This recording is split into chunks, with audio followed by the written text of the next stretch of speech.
Haroldo Sánchez, sin reservas. Qué gusto de estar con ustedes. Hoy me acompaña Rodolfo Neutze, es concejal de la Municipalidad de Guatemala. Tiene una maestría en Administración Pública y es alguien que busca aportar a la sociedad, sobre todo a quienes vivimos en la capital. Gracias por estar acá. Muchísimas gracias, Haroldo, por la invitación. Para mí siempre es un gusto poder hablar de algo que me apasiona, como es el vivir en una ciudad tan linda como Guatemala. Bueno, de aquí a Guatemala, que nuestros abuelos decían la tacita de plata, esto ya no es más así, ¿verdad? Así es, desafortunadamente el urbanismo es un término que beneficia a la población, porque vivir en sociedad tiene unas grandes ventajas, pero también tiene un costo, y es el hacinamiento o la densidad que trae otras externalidades que las tenemos que saber vivir y controlar. Y entonces es importante retomar eso con las nuevas teorías, nuevas tecnologías que existen a nivel mundial para poder vivir todos en paz.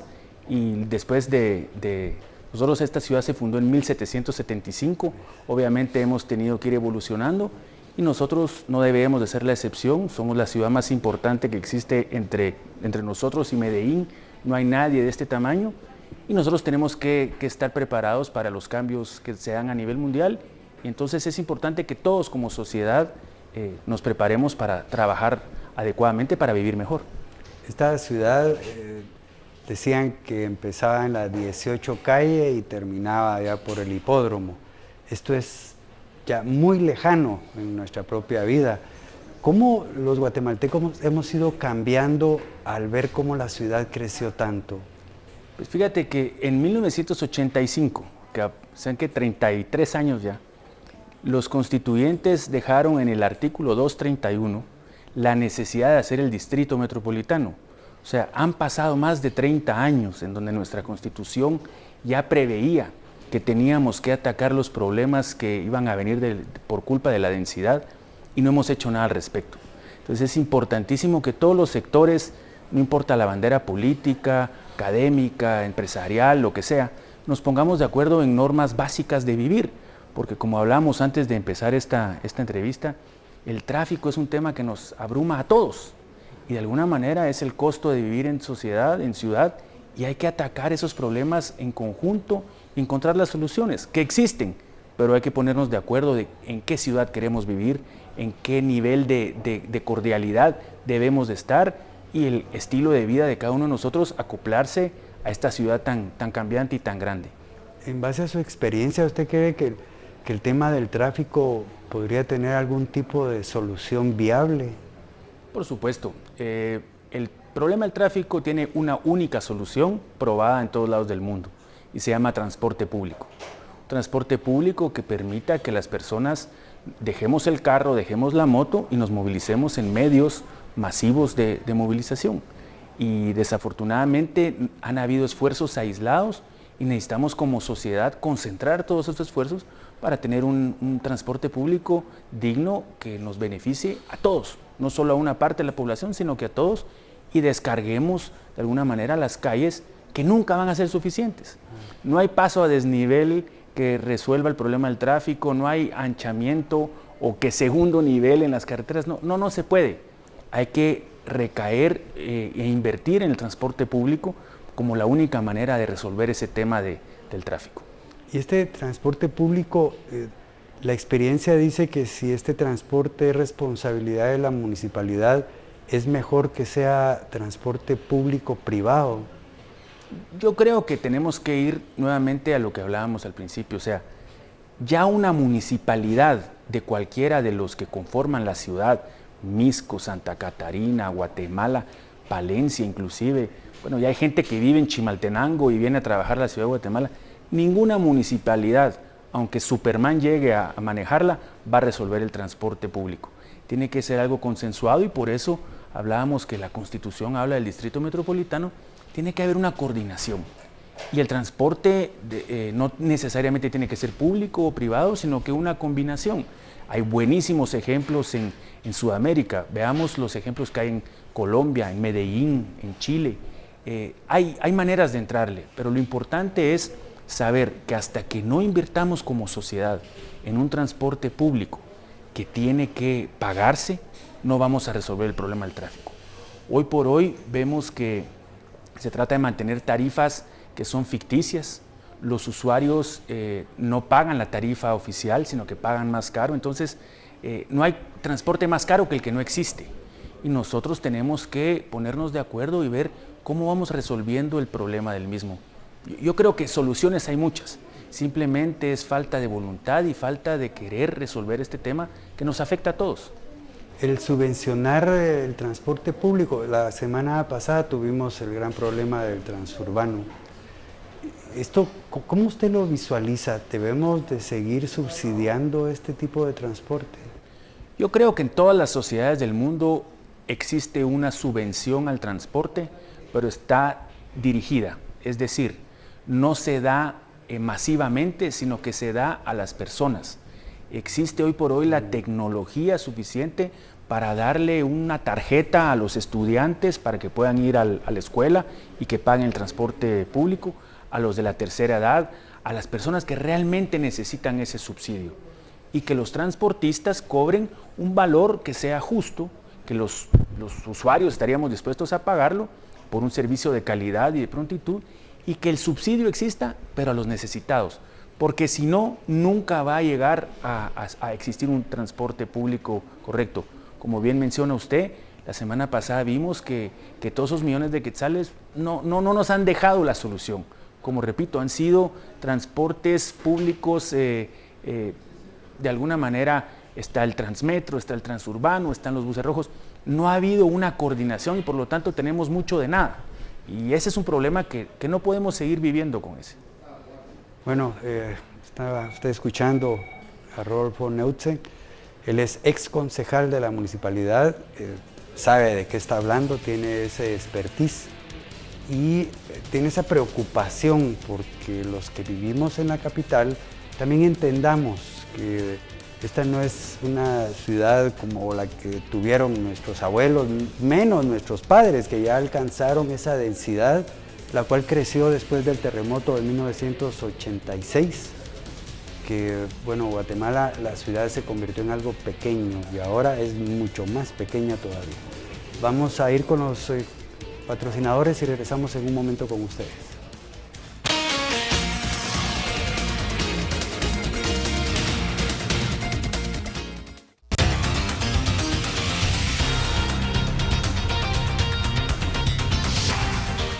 Uno, como ciudadano, siempre acostumbra tirar responsabilidades, ya sea al gobierno, a la municipalidad, pero este tema del tráfico también, ¿qué parte de responsabilidad tenemos nosotros como habitantes de la ciudad? Haroldo, yo creo que el guatemalteco, yo te diría que había que hacer un estudio antropológico de por qué no podemos dar la vía.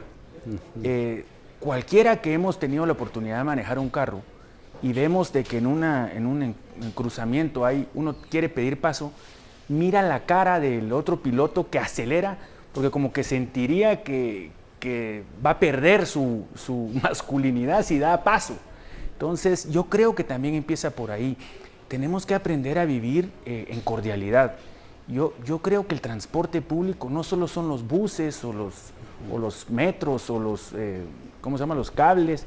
También existen otras alternativas. Vemos que en Colombia, por decir algo, se han gastado muchos millones de dólares en hacer ciclovías que han generado positivismo, han cambiado el estilo de vida de las personas. Yo creo que ese tráfico no solo consume tiempo, sino que consume esperanza y vida de las personas.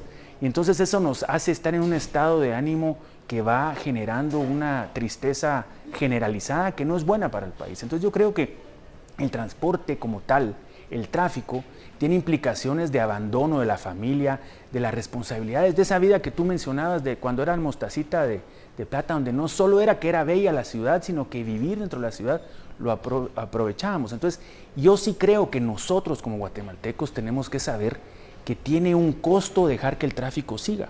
Y no simplemente va a ser con tener buses o metros o cablemetros o lo que sea, es en nuestra actitud.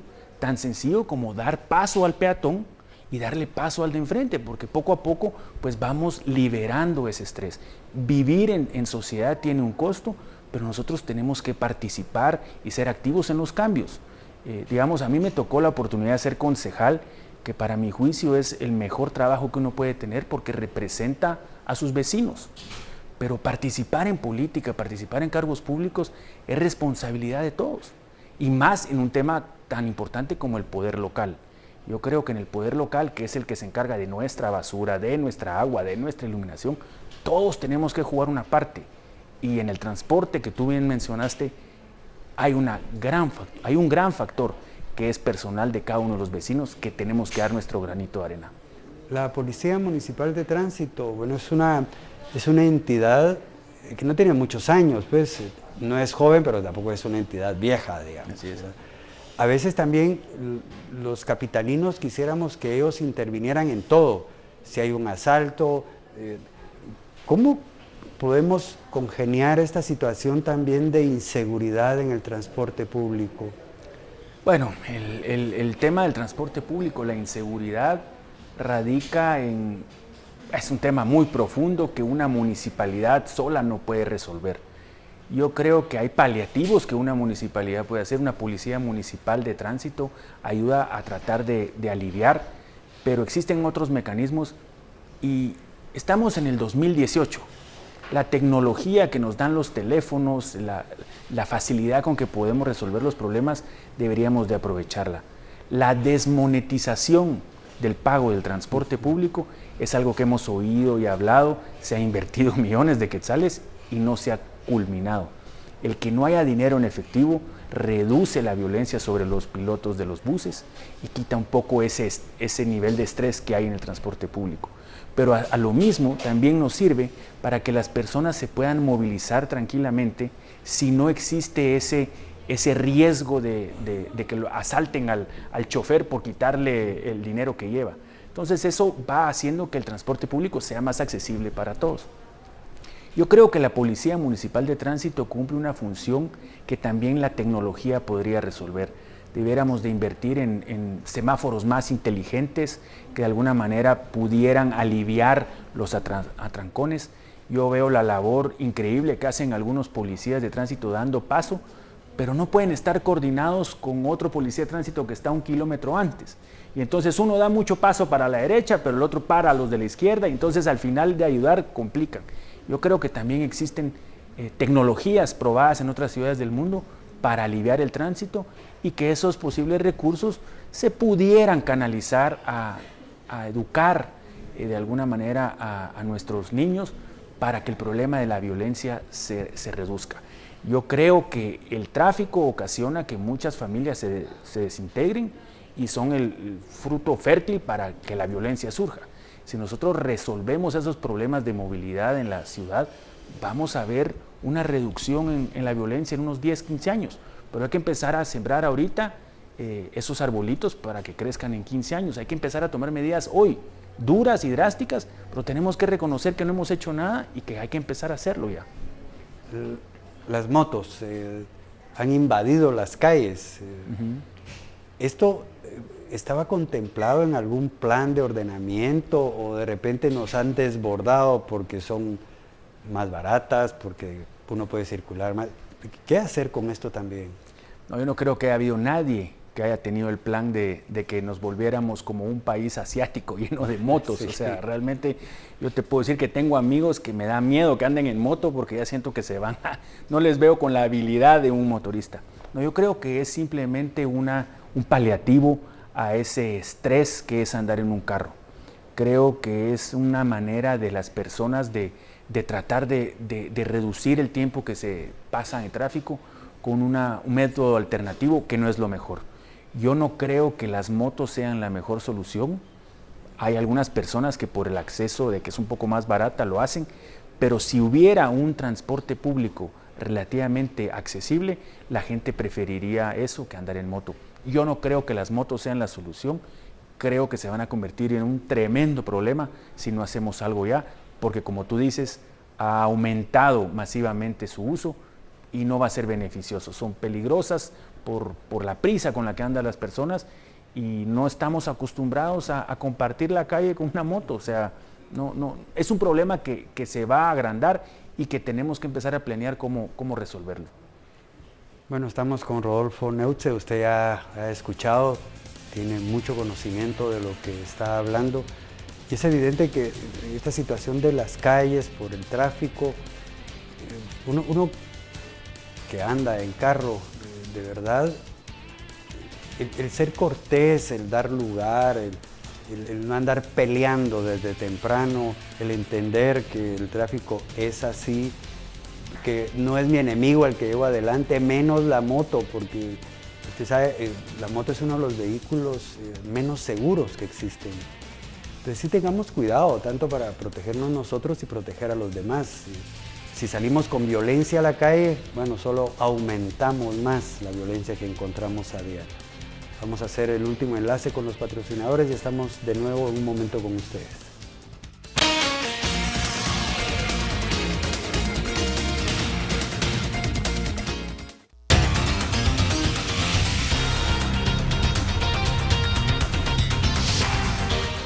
Cuando empezamos esta charla, mencionó que los guatemaltecos también tenemos responsabilidad de participar en la vida política del país.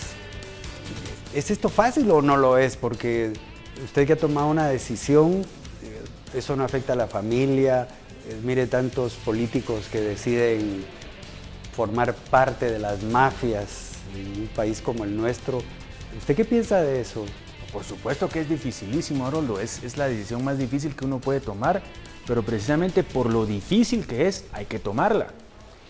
Hoy por hoy todo mundo, si alguien menciona que es político, es como que uno tuviera la lepra de la época de Cristo, pues, o sea, es visto feo.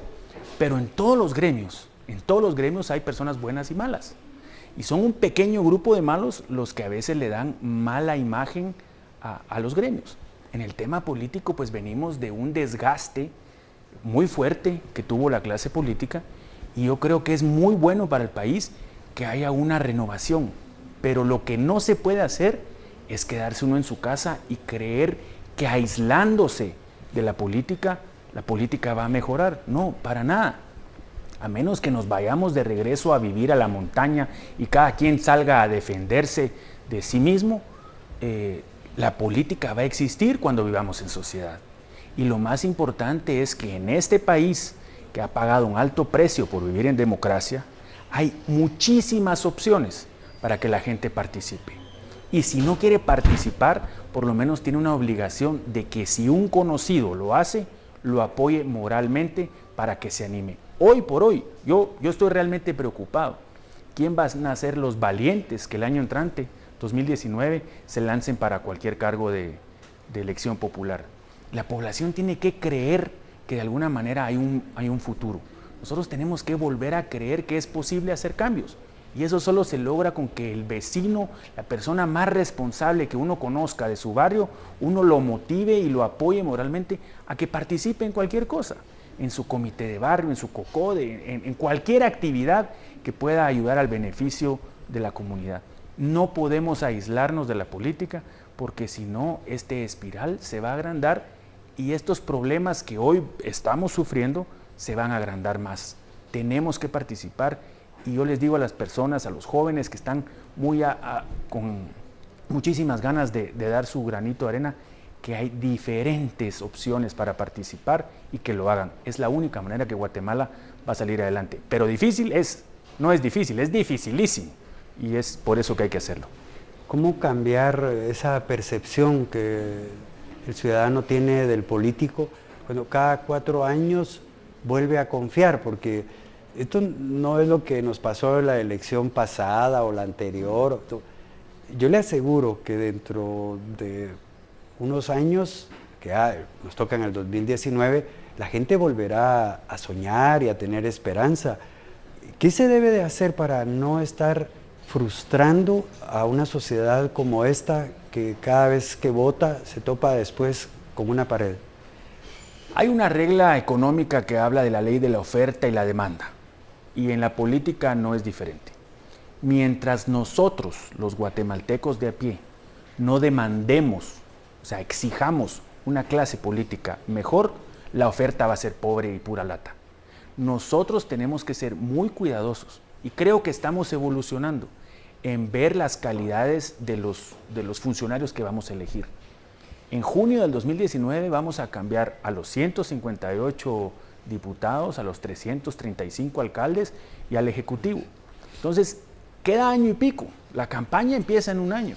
Tenemos que empezar a ver los perfiles de los ciudadanos que queremos y que de alguna manera los empujemos a que se animen.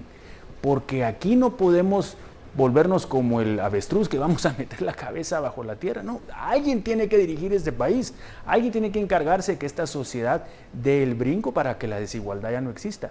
Lo tenemos que hacer todos. No importa la ideología, yo puedo querer irme por la derecha, otros por la izquierda, algunos en el centro, pero el objetivo final es una Guatemala mejor para todos y hay que participar. Lo que no podemos es pretender de que una varita mágica va a resolver nuestros problemas. Si la vida la tenemos que resolver nosotros por nuestros hijos y nuestros nietos. Tenemos que meternos, ser muy exigentes con la clase política y empezar a creer nuevamente. No podemos caer en ese pesimismo de que ya todo está malo y de que estamos en un laberinto. No, hay esperanzas, hay soluciones, pero tenemos que participar, tenemos que meternos de lleno en la reconstrucción de este país tan lindo que vale la pena trabajar por él. ¿Usted cree, la convocatoria de elecciones es en enero? Enero. En mayo la primera vuelta y en junio primeros días de junio, creo yo. Pero el periodo corto de campaña electoral va a ser eso, muy corto. Muy corto. ¿Cree que eso está bien? ¿Qué piensa usted sobre eso? Lo que hizo las reformas electorales es que la primera vuelta era en septiembre, se trajo para junio por la época lluviosa que tenemos en Guatemala. Entonces, realmente el Tribunal Supremo Electoral da la convocatoria en enero del 2019, pero el proceso electoral empieza en julio, agosto de este año, sí, porque los partidos tienen que empezar a hacer sus asambleas de postulación, ¿verdad? En democracia, la gente cree que hace falta mejorarlos, pero la ley electoral funciona. Las comunidades eligen a sus candidatos y eso empieza ahora en julio, agosto. O sea, el tema político ya está sobre la mesa. Entonces no podemos echarnos para atrás y pretender que algo mágico va a cambiar. No, lo único que toca es que reconozcamos que han habido cambios, que han habido mejoras y que estamos en un proceso de renovación como sociedad, pero que hay que meterse y hay que escoger las opciones que más llenen nuestras necesidades, pero trabajar fuertemente por participar e ir a debatir con ideas en el Congreso o en el Ejecutivo o en la municipalidad los cambios que queremos para nuestras comunidades. Es la única manera de salir adelante. ¿Usted en algún momento se ha arrepentido de haber tomado esa decisión de participar de manera partidaria, digamos? Obviamente los reclamos naturales de mi hija que me dice que no me veía o de mis hijos, pues obviamente sí, pero si uno tiene una visión muy corta, entonces va a tener resultados pobres. Uno tiene que pensar en el largo plazo. Yo para nada me creo un superdotado o una persona que pueda hacer muchas cosas más que cualquier otro. Lo que sí es que yo sí me di cuenta que si no es a través de una participación política democrática, este país no va a salir adelante. Tenemos ventajas sobre otros países que vemos que no tienen algo tan bonito como elecciones libres. O sea, puede ser que no estemos de acuerdo con el que gane, pero tenemos el derecho a elegirlo. Entonces, lo que tenemos que hacer es que esa oferta política se mejore y que haya más gente que participe. Yo, en lo personal, sé mis limitaciones de los cargos que puedo ejercer personalmente. Creo que es una responsabilidad de todo el que quiera participar saber hasta qué puede hacer, porque si no, pues vamos a ver gente que se mete a cargos para los que no estaba preparados. Claro. Yo creo que la experiencia y la capacidad es uno de los requisitos que como sociedad tenemos que exigir de nuestras autoridades y una vez electos, apoyarlos. O sea, digamos, aquí cuando se habla mal del presidente, no estamos hablando de la persona, estamos hablando del puesto. Uno mira en Estados Unidos, a la gente le puede caer re mal Trump, pero respeta la autoridad del presidente de la unidad de Estados Unidos. Nosotros tenemos que encaminarnos a eso. La persona es una cosa, pero el cargo es otro. Y por lo tanto tenemos que renovar y trabajar para que vuelva a verse como un honor representar a cualquier comunidad. Gracias, Rodolfo, por sus palabras. Yo creo que vale la pena siempre entender nuestra posición como ciudadano y también de esos puestos de responsabilidad que que uno espera que cuando lleguen, realmente lleguen a cumplir y no a saquear el Estado, ¿verdad? Muchas gracias por haber estado acá y a ustedes en casa, como siempre, gracias por permitirnos entrar y presentarles a estos personajes tan nuestros como es Rodolfo Neutze. Hasta pronto.